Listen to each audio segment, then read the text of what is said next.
Hi, welcome back to our channel. ఓం నమః శివాయ.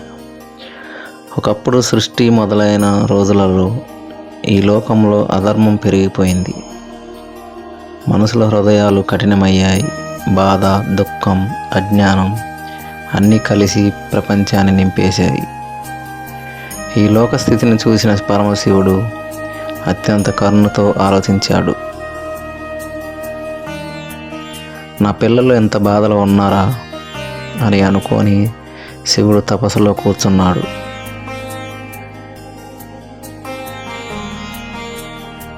వేల సంవత్సరాల తపస్సు తర్వాత శివుని కన్నుల నుంచి కరుణతో నిండిన కన్నీటి బిందువులు నెమ్మదిగా భూమిపై పడ్డాయి.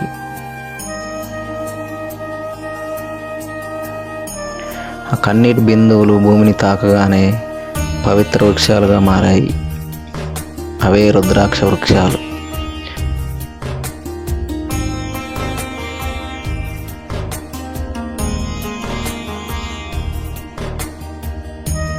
రుద్ర ప్లస్ అక్ష. రుద్రుడు అంటే శివుడు, అక్షము అంటే కన్నీరు. అంటే శివుని కన్నీటితో పుట్టిన పవిత్ర దైవఫలం రుద్రాక్ష. శివుడు దేవతలకు ఇలా చెప్పాడట: నా కన్నీటి నుంచి పుట్టిన ఈ రుద్రాక్షను ఎవరు భక్తితో ధరిస్తారో వాళ్లకు పాపాలు నశిస్తాయి, మనసుకు శాంతి లభిస్తుంది, భయాలు దూరం అవుతాయి, ఆధ్యాత్మిక శక్తి పెరుగుతుంది.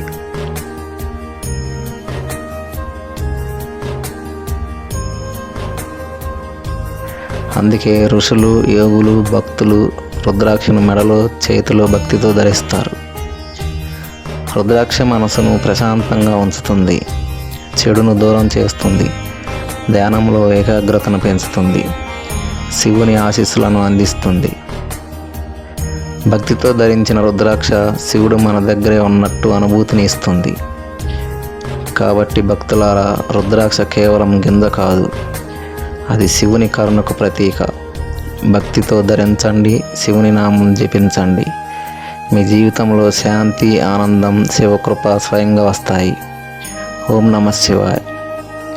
ఈ వీడియో మీకు నచ్చినట్లయితే లైక్, షేర్, సబ్స్క్రైబ్ చేయండి. మరిన్ని వీడియోలతో మళ్ళీ కలుద్దాం. Thanks for watching.